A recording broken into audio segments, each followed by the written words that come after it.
Bendiciones, bendiciones para cada uno de ustedes, los amigos que siempre están por este canal y los hermanos. Gracias, gracias. Y bueno, para mí ha sido un grato honor de compartir ministerio, compartir escenario con un matrimonio. El matrimonio de nuestro hermano Daniel y Jessica, ministros en la ciudad de Tinaquillo, con una buena palabra, una buena edificación, donde la presencia del Señor se nos hizo presente. Y bueno, por supuesto, pues ellos nos van a dar su saludo. Bueno, mi hermano Pastor Emilio, ha sido para nosotros un grato honor haber estado en su congregación donde Dios lo ha puesto, nuestra querida esposa, y estamos muy agradecidos, y que el Señor siempre le esté multiplicando todo lo que ustedes hagan en el nombre de Él, y que esa bendición nunca se acabe. Gracias, mi hermano Emilio, estamos muy agradecidos de usted y su esposa. Amén. Bueno, en este momento pues agradecida del Señor por la oportunidad maravillosa que me dio de compartir con la familia González. Realmente creemos que Dios, en su inmensa misericordia, en su inmenso amor, Él hizo hoy como Él quiso. Amén. Así es que para nosotros fue un honor que nos hayan extendido la invitación a este servicio, y creemos que Dios continuará haciendo lo que Él le corresponde hacer. Dios les bendiga. Gloria al Señor. Así es que hoy quiero compartir con ustedes un tema: cuando lo que pasa en nuestras vidas tiene propósito. Cuando lo que pasa en nuestras vidas tiene propósito. Aceptando lo bueno y lo adverso. Aceptando lo bueno y lo adverso. Vámonos a un texto bíblico. Les invito para que todos se ubiquen conmigo en Job capítulo 2 versículo 10. Y leo y comparto con ustedes la hermosa palabra que nos va a edificar en esta mañana, en el nombre maravilloso del Padre, del Hijo y del Espíritu Santo. Amén. Y él le dijo, como suele hablar cualquiera de las mujeres fatuas: has hablado. ¿Qué? ¿Recibiremos de Dios el bien y el mal no lo recibiremos? En todo esto no pecó Job con sus labios. Vamos a contextualizar un poquito acerca de este texto bíblico. Y aquí tenemos en el libro de Job, tenemos en este capítulo palabras de Job hacia su esposa. Si nosotros observamos en el capítulo 2, pero también en el 1, podemos entender con claridad por qué razón Job le estaba hablando a su esposa de esa manera. No era que había en él ningún tipo quizás de propósito despectivo hacia su esposa. No es que él quizás haya tenido la intención original de faltarle respeto a su esposa, sino simple y llanamente que se estaban dando unos acontecimientos que hizo que esta mujer actuara de manera incorrecta ante lo que Dios había permitido que les pasara como familia. Muchas veces no se entiende cuando Dios comienza a hacer cosas o permitir cosas en nuestras vidas. Y yo no quiero detenerme aquí en si es voluntad permisiva o no permisiva. No, Señor, ese no es el objetivo en esta mañana, sino entender que muchas veces suceden cosas en nuestras vidas que no se entienden ante la lógica humana. ¿Por qué razón?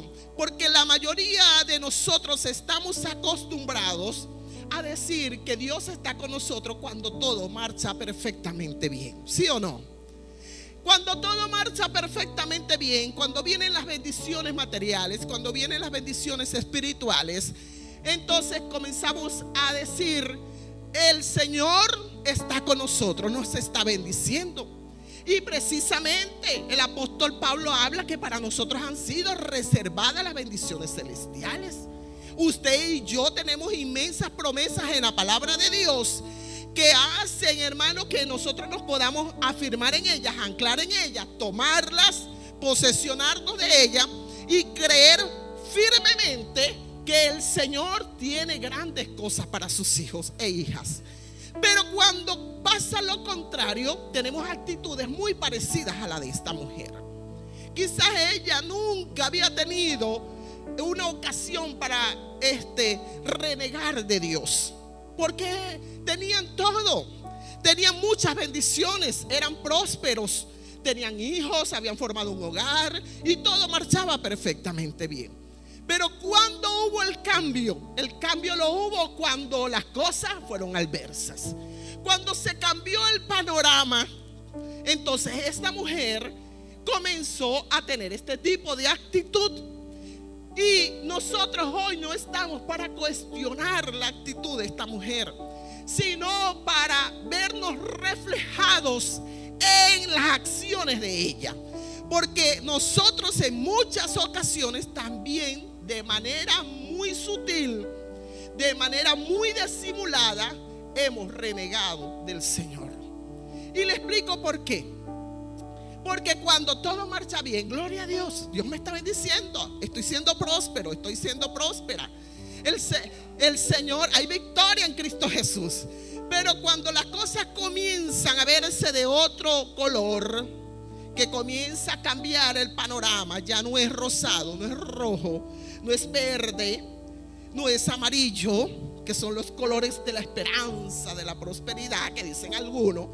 Cuando comienza a tornarse todo gris y negro, comienza el cambio también en nuestras vidas. Comienza nuestras emociones a jugar un papel muy importante. Y es que comenzamos a sentir que algo estamos haciendo malo, ¿sí o no? Decimos, pero Dios mío, ¿qué pasa? ¿Por qué todo me está saliendo mal? ¿Qué es lo que está aconteciendo? Señora, cortaste tu mano sobre mi vida, sobre la vida de mi familia. ¿Qué está aconteciendo, Dios? ¿Qué estoy haciendo malo? Porque la pregunta mayormente es una pregunta socrática. ¿Qué estoy haciendo malo? Cuando eso sucede, es porque nosotros, por supuesto, hemos sido moldeados, modelados con solamente actitudes positivas. ¿Y de qué manera? Bueno, hermano, hemos sido de alguna manera estructurados como seres humanos a que nos tenemos un bombardeo desde antes de llegar al Señor y después de llegar al Señor, con muchos mensajes motivacionales, muchos mensajes que llegan y tratan las emociones. Esos mensajes almáticos han hecho de nosotros unas personas que solamente nos vamos a acostumbrar a recibir lo malo, lo bueno, perdón, pero lo malo no. No estamos acondicionados para recibir lo malo, porque se nos ha diseñado una estructura de que todo lo que tiene que pasar en mi vida tiene que ser bueno. Dígalo conmigo, tiene que ser bueno. Pero lo malo, lo adverso, no lo aceptamos. No lo aceptamos y decimos, eso no puede ser, la sangre de Cristo tiene poder. Señor, cúbreme con tu sangre. El Señor reprenda al enemigo, porque no puede ser que una hija del Señor, un hijo del Señor esté viviendo todos estos acontecimientos. Esas cosas es lo que ha hecho que nosotros no estemos preparados para lo adverso. Para lo adverso, muchas veces no estamos preparados para eso. Nosotros nos olvidamos, y aunque lo recitamos en muchas ocasiones, por eso es que la palabra de Dios no solamente debe ser evocada. Cuando me refiero a la palabra evocación, es a hablarla, a recordarla, sino que la palabra de Dios debe ser internalizada en las fibras de mi vida, para ponerla en práctica en los momentos de necesidad, para alinearnos a ella, y que entonces no nos veamos afectados emocionalmente por lo que está aconteciendo en nuestras vidas. Nosotros por la palabra conocemos lo que le dijo Jesús a todos los discípulos y a todo aquel que hasta el día de hoy, porque era dirigido a la iglesia en general, en el libro de Juan, capítulo 16, versículo 33. ¿Qué le dijo? En el mundo, ¿y qué nos dice el Señor? En el mundo tendréis, dígalo, en el mundo tendréis. Ajá, ¿y para quién era eso? Era solamente para aquellos cristianos que estaban en esa era, en esa época, para los discípulos. Era para esa iglesia que pidió, que necesitó que se escribiera el libro de Juan para que le aclarara muchas cosas que ellos todavía estaban inconformes, que se les había sido enseñada. ¿Sería nada más para ellos? No, amados hermanos. Es para la iglesia lectora también de esta época. Es para la iglesia que también lee la palabra en esta época. Diga, eso es para mí. Aleluya. En el mundo tendréis. ¿Y qué es aflicción? ¿Qué es aflicción? ¿Alguien lo puede decir en esta mañana? Con voz audible, ¿qué es aflicción para usted? ¿Quién quiere ser ese valiente o esa mujer valiente? Vamos a ver, póngase de pie. ¿Quién? Lucha, prueba, sí, Señor. ¿Quién más dice algo? ¿Ah? Ajá, yo estoy preguntando, ¿qué significa para usted aflicción? ¿Ah? Dolores. Ajá, muy bien. En el mundo tendremos aflicción, pero confiad, yo he vencido al mundo. Aleluya. Gloria a Dios. ¿Y qué es el mundo? El mundo es en el cosmos. Está referido al cosmos. Yo voy a hablar del mundo no como parte geográfica, sino como el cosmos que totaliza todo lo que existe sobre la faz de la tierra y aún en las esferas atmosféricas. Ese mundo tiene muchas cosas que nosotros tenemos que entender. En el mundo, mis amados hermanos, hay contaminación. En el mundo hay complejidad en la composición humana. En el mundo tenemos una realidad totalmente distinta a la que hemos nosotros estado formándonos o en la que nosotros nos hemos moldeado. El mundo en el aspecto físico nos traería aflicción por la contaminación que hay. Nosotros somos seres finitos. Ustedes saben que lo finito es lo que tiene un hasta aquí y más nada. Nosotros somos seres finitos. También somos seres mortales. Por ahora somos seres mortales. Y todo ser mortal está supeditado o está direccionado a tener un tiempo de duración. Nosotros tenemos también nuestro tiempo de caducidad. Tenemos un tiempo para dejar de existir. Nosotros tenemos un tiempo, mis amados hermanos, para que nuestros órganos comiencen a sentir degradación. Nuestros órganos comiencen a envejecerse, a deteriorarse. Creemos, hermanos, que un día no vamos a pasar por esto. Y sí, todos vamos a pasar por eso. Cuando usted tenía quizás 15, 16, 17, 18 años, su cuerpo estaba funcionando perfectamente bien y sus órganos perfectamente bien, a excepción de algunos casos patológicos. Pero el resto de los humanos, durante todo ese tiempo, hasta los 50, los órganos funcionan perfectamente bien y ningún órgano se ha envejecido tanto como para comenzar el deterioro en la salud. Eso comienza después de los 50 años. Nuestros órganos se deterioran. Entonces, mis amados hermanos, cuando comienza ese proceso en el individuo, comienza un acto de negación. Pero ¿cómo va a ser posible? Entonces usted comienza a sentir que sus músculos no le funcionan bien. Ya usted antes brincaba, ahora tiene que dar unos pasitos así, con cuidadito, y que alguien lo agarre a usted de la mano, ¿sí o no? ¿Ah? Damos gloria a Dios por los activos que tienen 60, 70 años. Aleluya.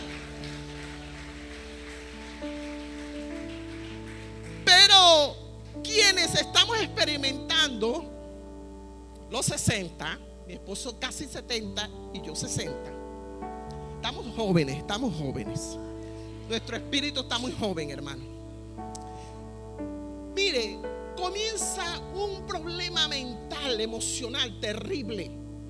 Porque cuando usted estaba acostumbrado a hacer todas las cosas sin ayuda de nadie, porque usted tenía toda la energía, era robotín, tenía las pilas Rayovac todas juntas a la misma vez, Energizer, con tanto voltaje, usted hacía tantas cosas, ¿sí o no? Pero cuando llega la edad que yo tengo en este momento, que usted tenga que depender de otro, por favor, ¿me puedes recoger lo que está en el piso? O me puedes pasar para el otro lado, porque me da pánico pasar así sin ayuda de alguien. Mire, hermano, comienza un proceso emocional terrible de bombardeo, donde usted dice: hasta dónde he llegado. Y si usted no está acondicionado y usted no está preparado para ello, usted comienza a sentir aflicción aún en el espíritu. Porque, hermano, yo que estaba súper acostumbrada a muchísimas cosas, aunque todavía me monto en moto. Yo superviso una iglesia que está llegando casi a Guárico, en el Samuro, se llama el Samuro. Yo no sé cuántos lo conocen, y si no lo conocen, hermano, no son candidatos, no los invito mucho para allá, honestamente. Son 12 kilómetros de donde dejamos el carro, mi esposo y yo. Son 12 kilómetros de ida y 12 de venida, y hay que irse en moto, sino en camiones. Como yo no soy candidata a subir en los camiones, entonces me tengo que ir en moto. Son 24 kilómetros, no es fácil. Paso una semana metiéndome cócteles. Eso no me pasaba antes. Eso no me pasaba antes. ¿Por qué, hermano? Porque llego así como un robot cuando me bajo de la moto. Todo me duele, todo se me está como resquebrajando, no sé. Antes no sucedía eso. Pero sabe una cosa, he entendido que mis órganos poco a poco van a dejar de tener la misma función que tenían antes. Cuando usted está preparado emocionalmente para eso, lo que venga, usted sabe que eso no debe causarle ningún tipo de problema emocional.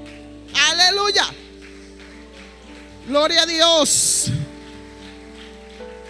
Pero cuando usted no está preparado, entonces eso adverso se convierte en un grandísimo problema. Y es cuando comenzamos a decir: pero ¿por qué, Señor? Yo soy una hija de Dios. Yo soy, Señor, una ministro. Yo soy yo no sé qué, yo no sé qué más. Y todas las descripciones que podamos dar. No estamos acostumbrados. Fíjense que en este relato bíblico, esta mujer estaba acostumbrada a lo bueno, pero a lo malo no. Por esa razón le dijo al esposo que se muriera. ¿Sí o no? Que se muriera. Fue tan despectiva que le dijo a su esposo eso. Y el esposo, en sabiduría, le dijo: ¿acaso aceptaremos solamente lo bueno y no lo malo? Ese es el asunto, que no aceptamos lo malo, lo adverso, sino solamente lo bueno. Nosotros, como seres finitos y mortales, vamos a sentir tristeza, dolor, frustración, miedo, ansiedad, quebranto de espíritu, quebranto físico. Nuestros órganos perderán la consistencia o resistencia ante ciertas cosas. Pero para todo ello nosotros tenemos que estar preparados. Para todo ello. Y siempre le digo a la gente: ¿es malo que usted sienta tristeza? No, porque esos son estados emocionales que de alguna manera ellos tienen sus beneficios. Porque cuando usted expresa una emoción, ese es como un mecanismo de defensa del mismo cuerpo. Es como una válvula de escape. Así es, cada emoción que uno exterioriza. Pero el problema está que yo permanezca sumida en esa tristeza, en ese dolor, por días, meses y años. Es allí donde radica el problema. Cuando estoy frente a mis estudiantes con la materia psicología pastoral, introducción a la psicología, yo les digo a ellos porque hablamos acerca del manejo de las emociones. Las emociones se manejan las emociones. Las emociones pueden exteriorizarse, pero no pueden prolongarse, porque cuando se prolongan se convierten en situaciones patológicas o crónicas. En eso se convierten. Entonces, ¿qué es lo que se necesita, mis amados hermanos? Entender que todo lo que Dios hace es bueno. ¿Cuántos lo creen así? Todo lo que Dios hace es bueno. Y prueba de ello soy yo y es usted. Porque Dios nos hizo. Nosotros vamos al libro de Génesis y observamos que todo lo que Dios hizo era bueno en gran manera. Entonces usted y yo somos buenos. Dios nos creó y nos hizo y éramos buenos. Pero también todo lo que Dios permite es necesario. Aleluya. ¿Usted quiere saber quién es quién cuando están pasando momentos difíciles? Siempre le digo a quienes se acercan, le digo, si usted quiere saber quién es la persona, en los momentos difíciles sacará lo bueno y lo peor. Así de sencillo. Entonces, mis amados hermanos, lo que estaba aconteciendo con Job era un sufrimiento indescriptible. Ninguno de nosotros pudiésemos decir hoy en este lugar que hemos pasado un sufrimiento como el de Job, porque aún en ese capítulo 2, en el versículo 13, dice que hubo silencio. Hubo silencio. ¿Por qué hubo silencio? Porque no se hallaba cómo describir lo que le estaba pasando a Job y a su familia. Y quizás usted ha escuchado muchísimas veces el relato de todo esto, y yo no me quiero detener allí. Pero vemos a un Job reafirmándole, a pesar de todo lo que estaba viviendo y que era indescriptible, le estaba afirmando a aquella mujer que no solamente teníamos que aceptar lo bueno, sino también lo malo. Tendemos a querer experimentar solamente bendiciones, y esas bendiciones nos llevan a tener estados emocionales eufóricos, alegría, sentimos bienestar, y esto no está malo. El asunto está cuando viene lo difícil a nuestra vida, lo adverso. Entonces allí comenzamos a experimentar otro tipo de estados emocionales. ¿Cómo qué? Comenzamos a sentir tristeza. No aceptamos las cosas. Y hay cosas que son inexplicables, que suceden a nuestras vidas y no son atribuibles a nadie. Escuche, porque hay gente que dice, cuando algo le está pasando, ay, eso es, yo no sé por qué Dios lo permitió. Yo no sé por qué, bueno, eso debe ser, inclusive se culpan a sí mismos. Eso debe ser que yo hice algo muy malo y por eso estoy viviendo lo que estoy viviendo. Permítame hoy contarle fragmentos del testimonio de mi madre. Mi mamá tuvo que vivir una situación muy delicada con uno de mis hermanos, mi tercero, o sea, era el tercero en mi familia. Éramos 5 hermanos, ya han fallecido 2, quedamos 3. Yo soy la mayor, luego de mí viene otro que también falleció en un accidente de tránsito, era ingeniero en la alcaldía de Tinaquillo, y yendo hacia Chaguas tuvo un accidente en la vía, tenía apenas 38 años. Pero en el caso de mi mamá, el tercer hijo, a los 5 años comenzó a presentar un problemita de salud. Mi hermano se comenzó a hinchar, a mostrar síntomas de hinchazón en el cuerpo, y tenía problemas de retención de orina. Para ese tiempo nosotros vivíamos en Barrera Sur, aquí cerca de ustedes, estábamos cerca. Y resulta que mi mamá lleva a mi hermano, lo lleva a la medicatura, que se llamaba para entonces, así se llamaba aquí en Campo de Carabobo. Lo trajo hasta acá, y cuando lo trajo y lo vieron, el médico de turno le dijo, hay que referirlo para el Hospital Central de Valencia. Lo llevaron al Hospital Central. Mi hermano se comenzó a complicar. Resulta que en los exámenes le sale que él nació con un riñoncito mucho más pequeño que el otro, es decir, que estaba deforme. El riñón se le dañó. ella desconocía, porque recuerden que estoy hablando de muchos años atrás, donde no había el avance que hay hoy, no habían las tecnologías que hay hoy. Yo les estoy hablando de mucho tiempo atrás. No sé, el método de ecografía era totalmente arcaico. No detectaba mayormente nada. En todo eso, bueno, le diagnostican que tiene un problema renal. El niño lo dejan hospitalizado, comenzó a complicarse. La alcaldía de aquí, de Tocuyito, hizo gestiones y donaron un hidrómetro capaz de efectuar 25 reacciones en menos de 5 segundos. Y él lo tenían conectado a ese hidrómetro continuamente, que es lo que hoy se le llama el aparato de diálisis. Hoy, trasladándolo a la fecha de hoy, es el aparato de diálisis. Entonces, pasa eso, duró mi mamá con el niño hospitalizado 7 años. 7 años. Él ingresó de 5 años. Y a los 12 años, mi hermano le fallece a mi mamá en los brazos. Imagínense, a los 12 años. Ella luchó constantemente.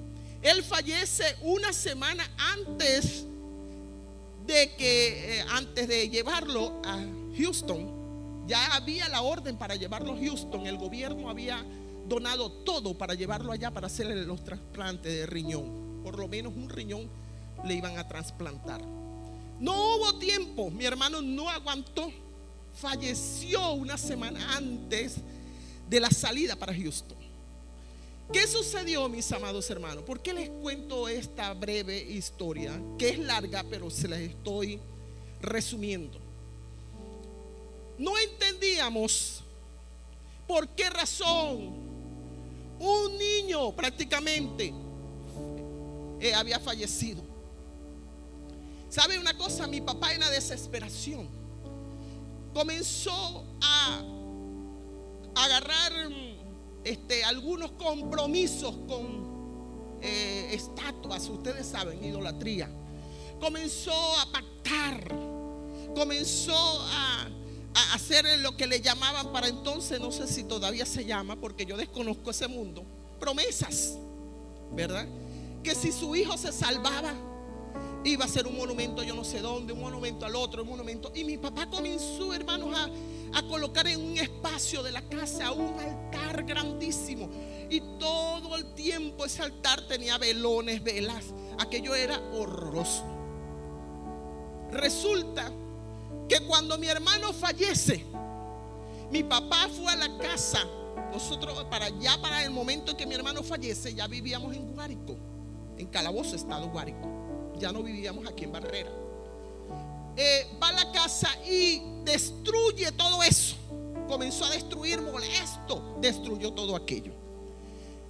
Nosotros no lo entendíamos para entonces, pero cuando yo reflexiono y doy veo en el espejo retrovisor de la vida, me doy cuenta que lo que sucedió, aunque no tenía sentido, tenía un propósito. Tenía un propósito. Mis padres habían caído en una idolatría inmensa. No aceptaban absolutamente ningún tipo de referencia acerca de creer en el Señor Jesucristo. Pero mi hermano duró 7 años siendo evangélico en el hospital central, en el área de niños. 7 años.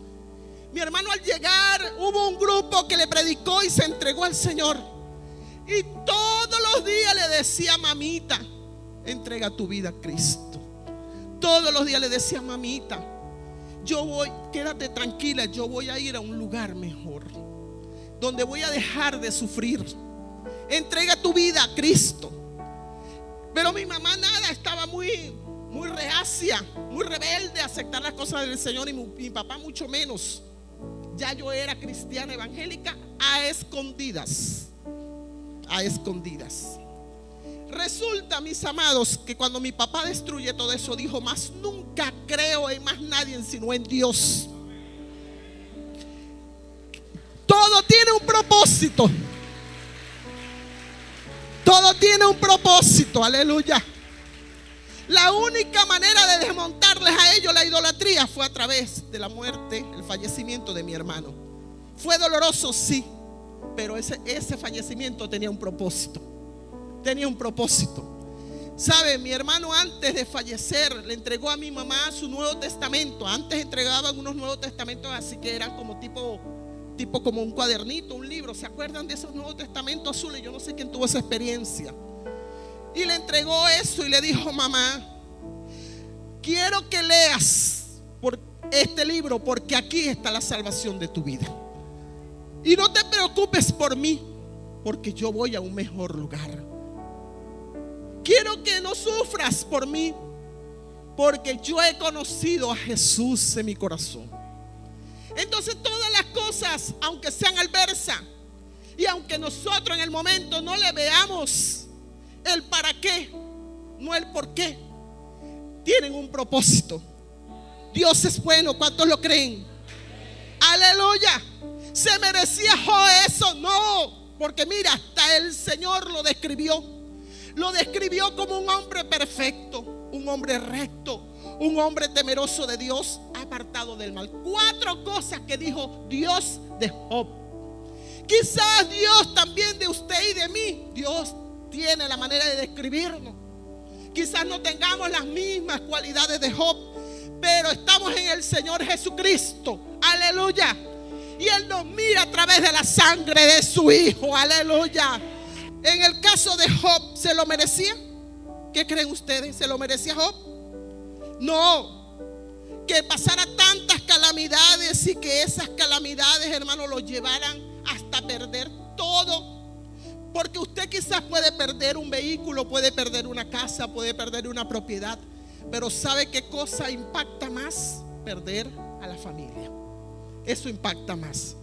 Y se lo digo por experiencia propia. En todo lo que me ha tocado vivir, he creído que somos frágiles. Job conocía de Dios. Era un hombre temeroso de Dios. Era un hombre, hermano, que se le describió como un hombre fiel, un hombre recto, honesto. Pero sabe una cosa, Job no conocía la fragilidad de la vida. Así como usted y yo lo conocemos, Job no conocía la fragilidad de la vida. Él no sabía cuán frágil era la vida, porque estaba acostumbrado a vivir en la opulencia, estaba acostumbrado a vivir en la comodidad. Pero todos en esta vida tenemos que entender que somos frágiles delante de la presencia de Dios, que podemos, hermanos, ser golpeados. Y eso, el hecho de que seamos golpeados no es que estamos mal con el Señor. Es simple y llanamente que necesitamos entender muchas verdades que quizás no habíamos entendido antes. ¿Qué dice en el mismo libro de Job, en el capítulo 42, versículo 5? Job, después de esto, dijo: de oídos te había, pero ahora mis ojos te ven. ¡Aleluya! No es igual, hermano, que la vida usted la pase como un cuento de hadas, donde usted conoce a Dios es por lo que escucha, pero no por lo que usted ha vivido. Cuando usted conoce a Dios por lo que usted ha vivido, hermano, no hay terremoto espiritual que lo tumbe. No hay terremoto espiritual que lo doblegue. No hay terremoto espiritual que lo destruya. Porque usted seguirá cimentado sobre la roca que es el Señor. Aleluya. Encontramos, mis amados hermanos, que Job necesitaba tener una experiencia genuina con Dios. Él había escuchado de Dios, conocía las cosas de Dios, pero le faltaba tener un verdadero acercamiento y conocer a Dios de cerca en adversidad. Porque ¿sabe cuándo verdaderamente conocemos a Dios? En adversidad. Encontramos, mis amados hermanos, 3 verdades aquí La primera es la fidelidad. Dios quiere que en medio de los momentos de crisis seamos fieles.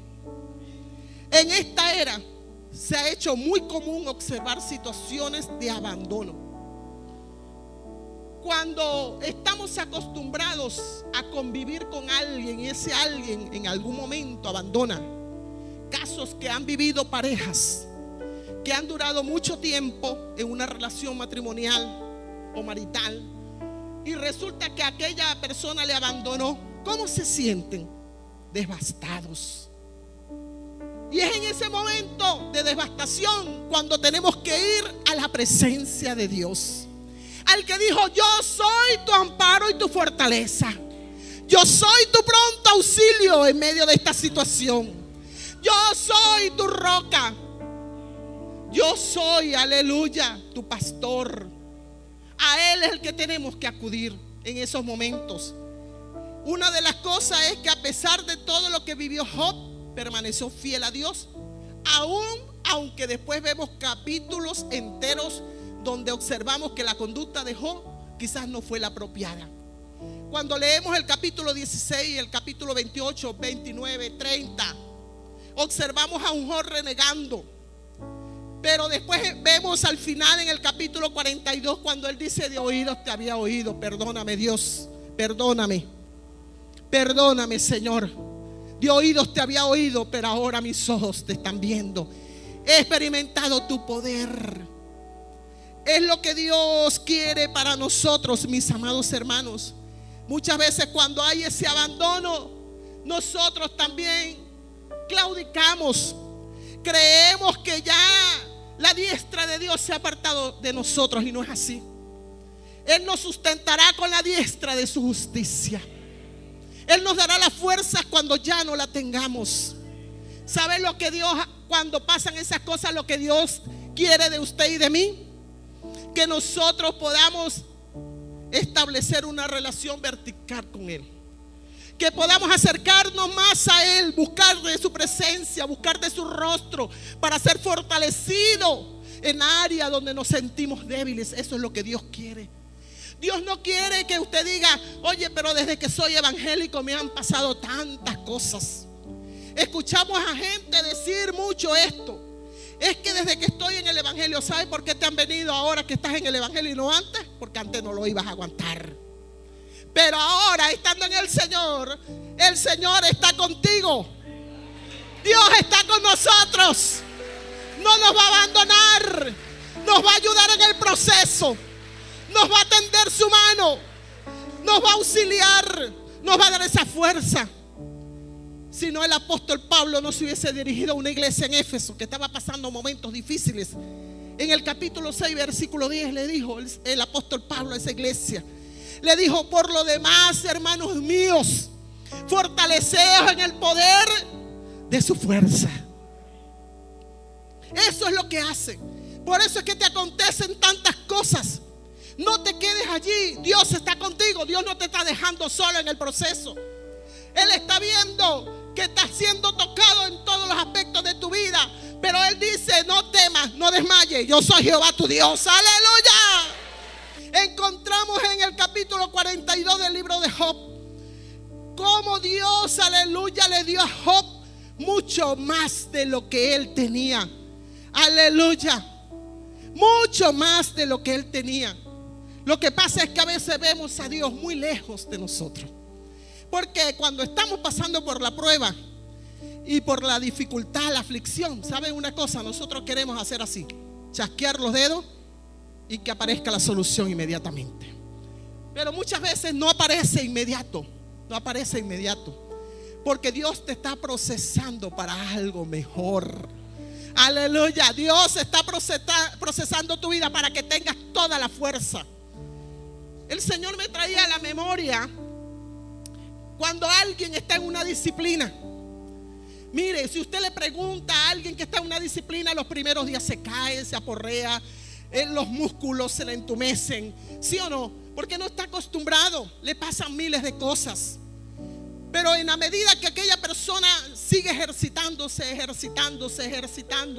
y superando las dificultades, en esa medida, aleluya, esa persona después finalmente es el ganador de muchas carreras. Es el ganador de muchas situaciones.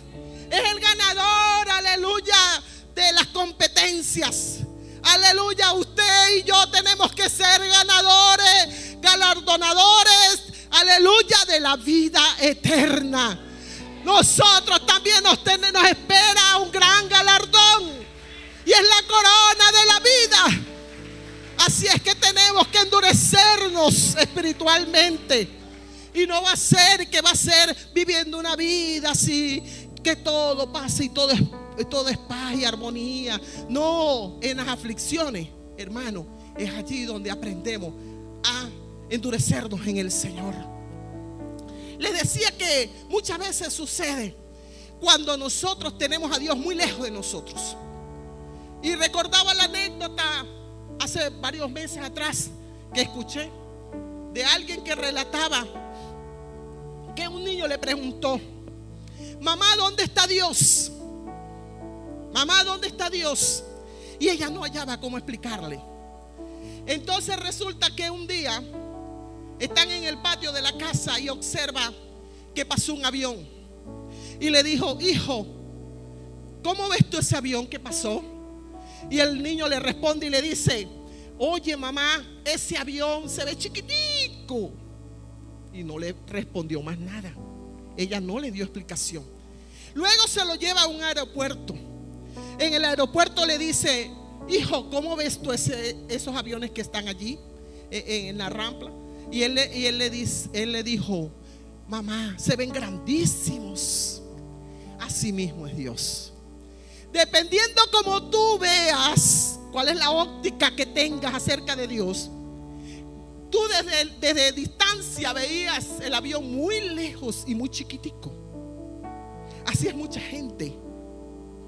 Ve a Dios como que el Dios que no puede extender su mano con su poder y hacer grandes proezas.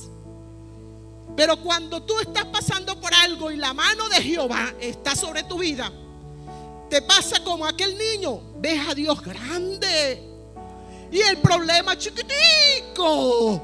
Y tú dices: claro que puedo con esto y con muchas cosas más. Sigo adelante porque tengo a un Dios grande. Aleluya. Alabe a Dios.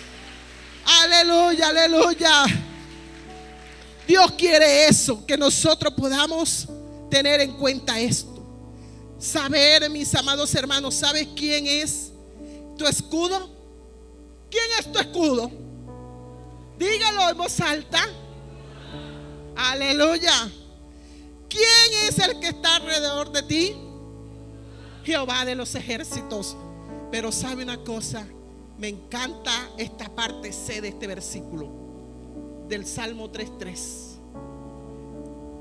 Mi gloria es Él y el que levanta mi cabeza. Cuando estoy así triste, ¿quién es mi gloria que levanta mi cabeza? Aleluya. Dígale: Señor, tú eres mi gloria que levantas mi cabeza.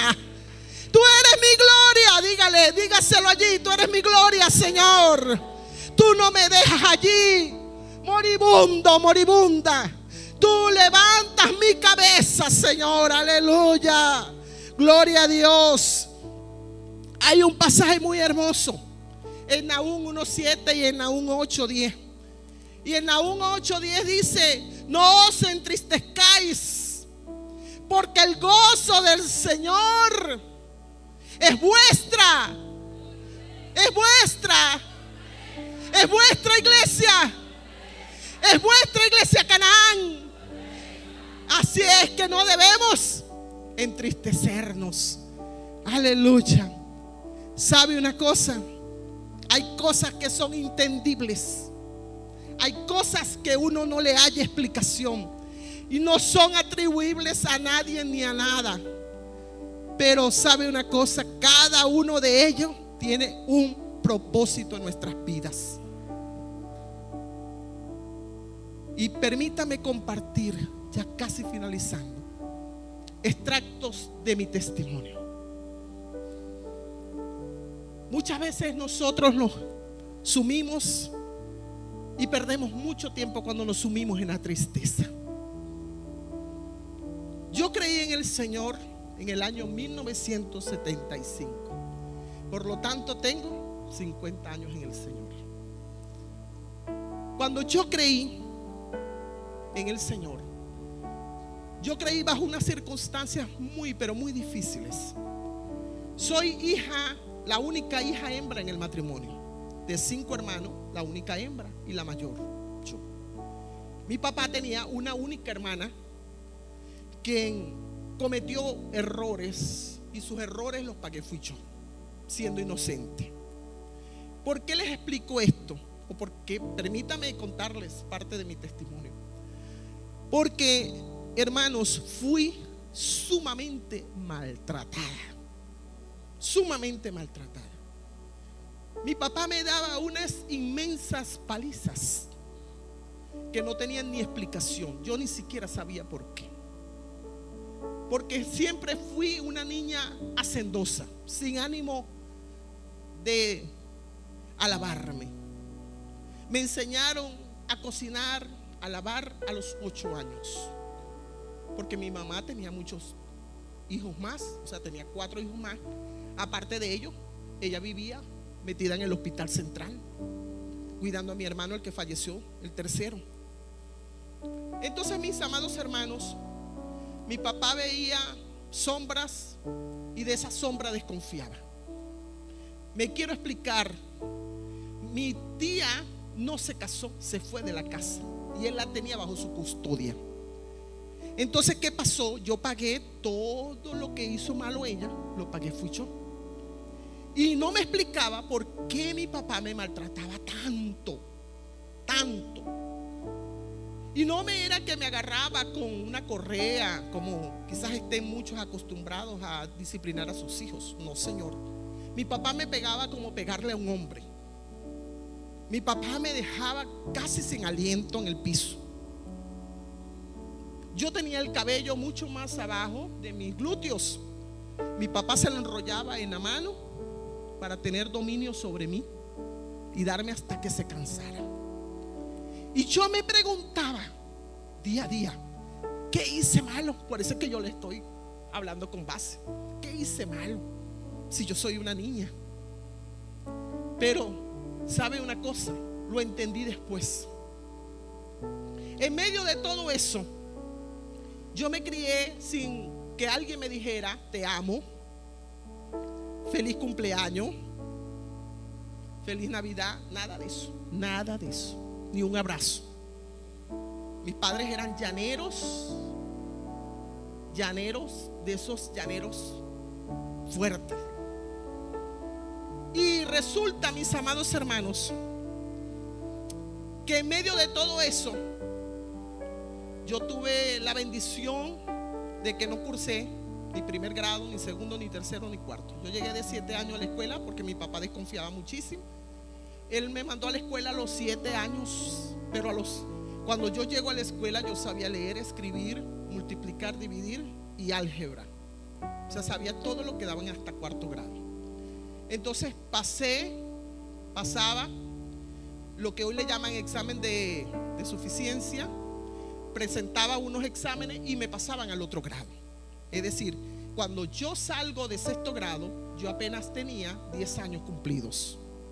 10 años. Nos vamos a Guárico, a Calabozo, estado Guárico.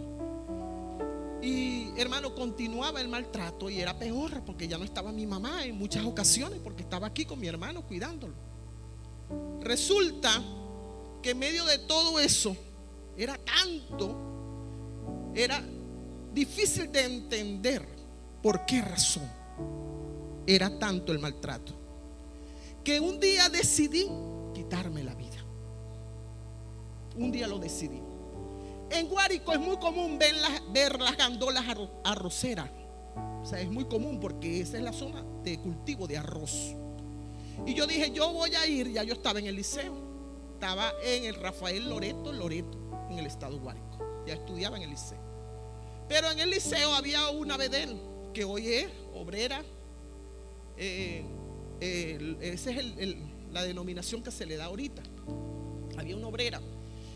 que vivía a una cuadra de mi casa. Nosotros vivíamos en la urbanización Francisco de Miranda. Y resulta que ella todos los días me decía: Zapata, busca a Dios. Y yo me metía al baño a llorar y a llorar y a llorar y a llorar. Y decía: yo no aguanto esta vida. Y a pesar de que mis hermanitos estaban a mi cuidado, un día decidí, uno de esos días, hermano, donde hay tanta influencia mental, diabólica, decidí irme a quitar la vida. Yo dije: voy a ir como que si me voy para... Ese día había llegado mi papá, él quedó bajo el cuidado de los muchachos. Y yo decidí ese día: este es el último día de mi vida. Yo me voy hacia la vía perimetral de Calabozo. Y venían las gandolas. Y yo dije: cuando la gandola venga una de ellas, los camiones, arroceros, yo me voy a lanzar. Y venían dos, pero una venía muy distante de la otra. No puedo olvidarlo porque eso fue una experiencia demasiado impactante. Cuando venía cerca la gandola, yo estaba metida en medio de unos matorrales para que no le diera chance al chofer de frenar. Y cuando voy a lanzarme sobre la gandola, sentí que alguien me colocó ¡plas! Unos grilletes en los tobillos. Una cosa impresionante. Yo no conocía a Dios de esa manera. Yo no lo conocía.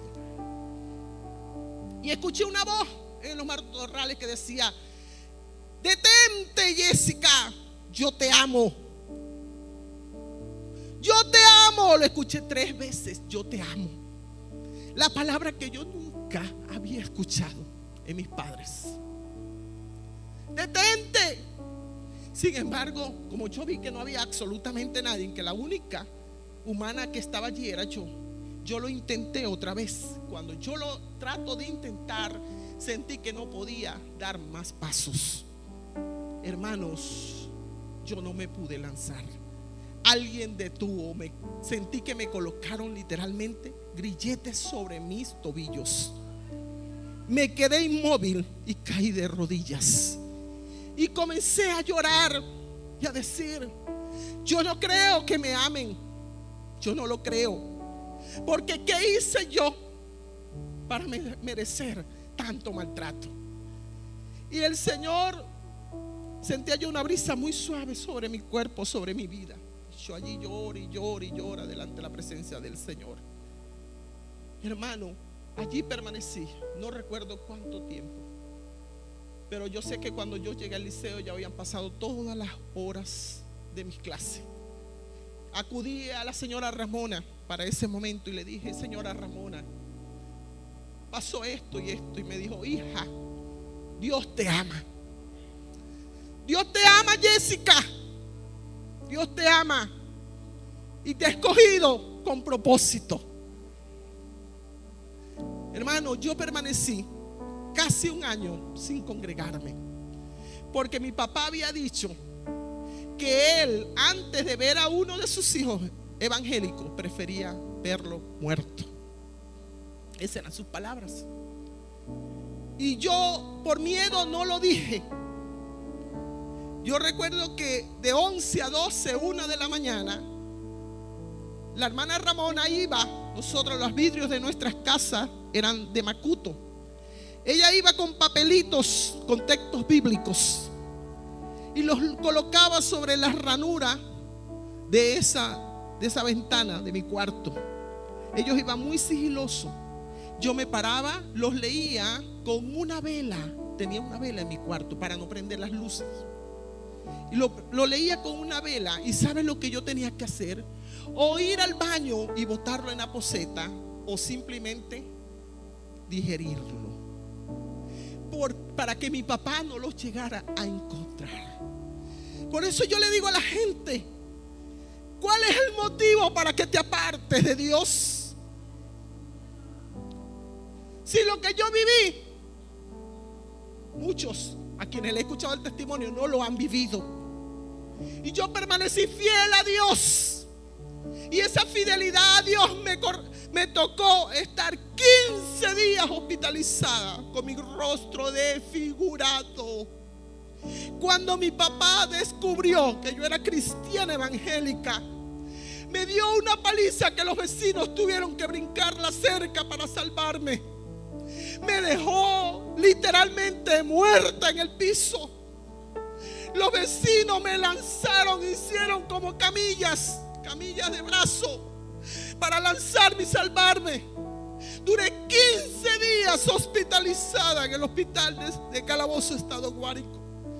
¿Y sabe lo que hizo la directora juntamente con todos los profesores y los vecinos de la casa? Recogieron entre todos y me dijeron: hija, váyase antes que su papá la mate. Váyase. Y me fui.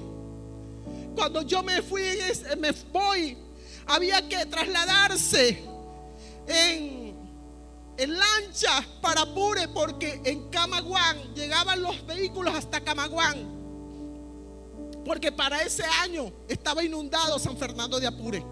Se habían abierto hasta las calles de la inundación. Hubo una inundación como nunca jamás la hubo. Y sabe una cosa, en ese tiempo ningún menor de edad podía circular porque lo detenían y se lo entregaban a sus padres. Yo pasé por la cabala de Corozopando y los guardias como que si no me veían. Pasé como que si estaba invisible. Cuando yo llego, mis amados hermanos, me traslado en lancha y habían guardias en toda custodiando las lanchas, porque era tiempo de una gran inundación. Y así llegué hasta San Fernando. ¿Y sabe cuántos años después regreso a mi casa? Por orden del Señor, 9 años después. Y muchos se quejan por una pequeña prueba que llega a su vida, un viento recio que llegó y tambaleó un poquito. 9 años sin mi mamá, sin mis hermanos, sin mi familia. Cuando me daba fiebre no tenía a alguien que me diera un té. No tuve a alguien en el momento del desarrollo de mi juventud, no tuve a nadie allí para que me dijera: hija, te va a pasar esto, te va a pasar aquello, te va a pasar lo otro. No, pero allí permanecí. Y sabe una cosa, el Señor, aleluya, todo lo que pasó fue bueno. A pesar de que viví todo lo que viví, yo digo, fue bueno. Hoy no estuviese con ustedes compartiendo este testimonio. Dios me ha permitido formar una familia hermosísima, una familia con ese hombre. 40 años después, el Señor me dijo: yo te voy a dar mucho más de lo que has perdido. Por eso es que cuando yo escucho la canción de Femi Bosé, yo lloro profundamente, porque siento que yo soy esa mujer que perdió todo, pero después el Señor me ha dado mucho más de eso.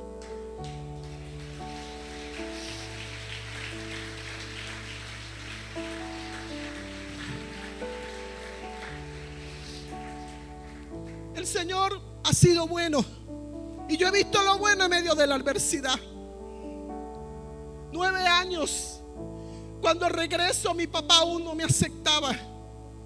Tuve que irme a vivir con un tío. Ya yo estaba estudiando ingeniería industrial aquí en la Universidad de Carabobo.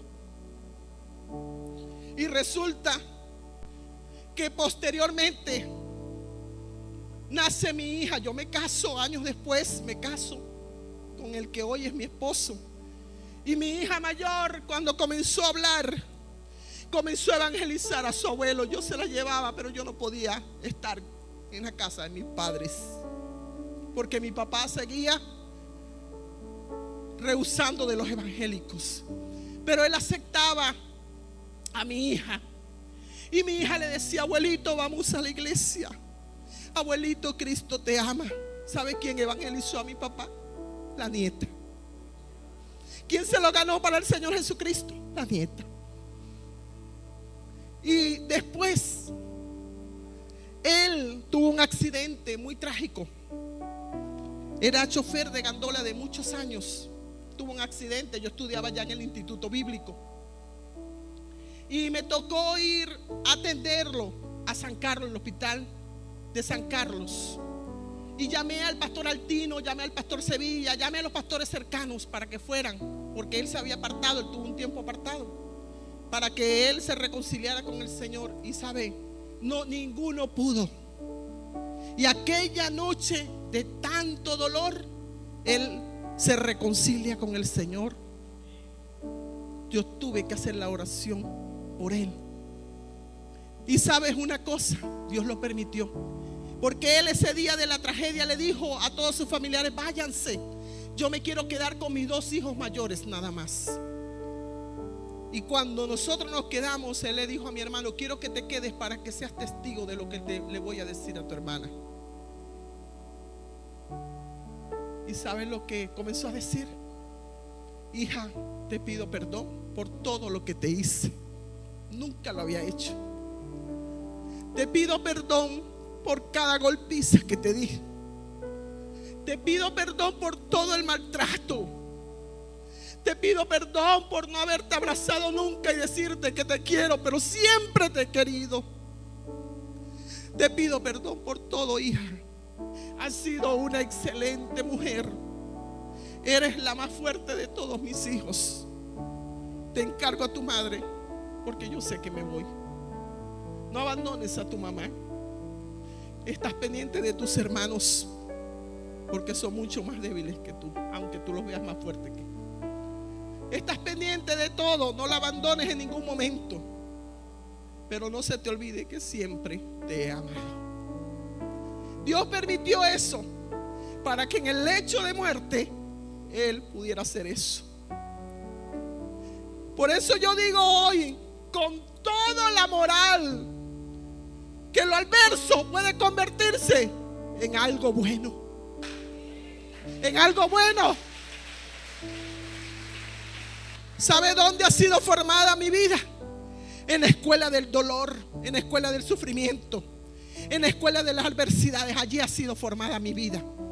Así es que, mis amados hermanos, usted, aleluya, si está siendo formada en esa escuela, dígale gracias, Señor, porque siempre tienes un propósito con tus hijos e hijas.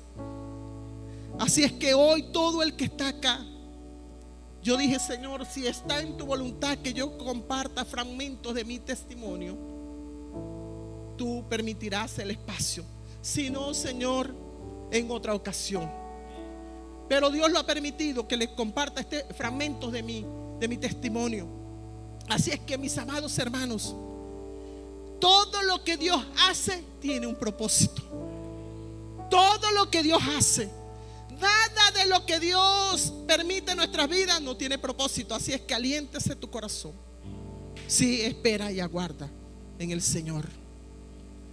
Como dijo el escritor del libro de Nahum: no te entristezcáis, porque tu gloria y el que levanta tu cabeza y la mía es Jehová de los ejércitos.